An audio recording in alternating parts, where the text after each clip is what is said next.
Grand Parade ng Longganisa Festival 2024 ng Vigan City dinagsa ng mga manunood. GMA Regional TV nakibahagi rin sa parada. Tungo sa report ni Ivy Hernando.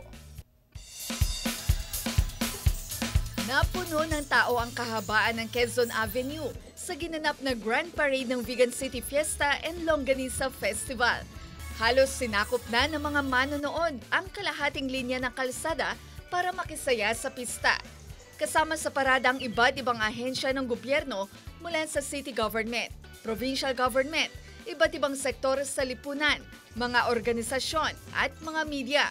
Kaisa rin sa parada ang GMA Regional TV. Dito kay Ryan Minukwa nga Fiesta Tibigan na talaga nga naragsak. Nagsimula ang parada sa Quezon Avenue at umikot sa Liberation Boulevard hanggang Quirino Boulevard na inabot ng halos 4 na oras.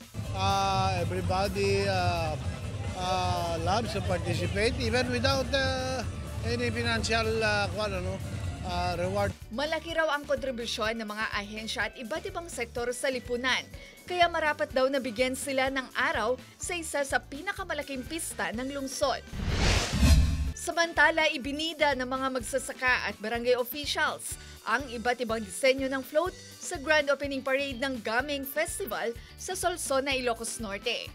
Ipinagdiriwang din ang Farmers Day sa parehong araw.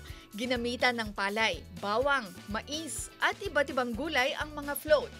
Ivy Hernando, 1 North Central Luzon.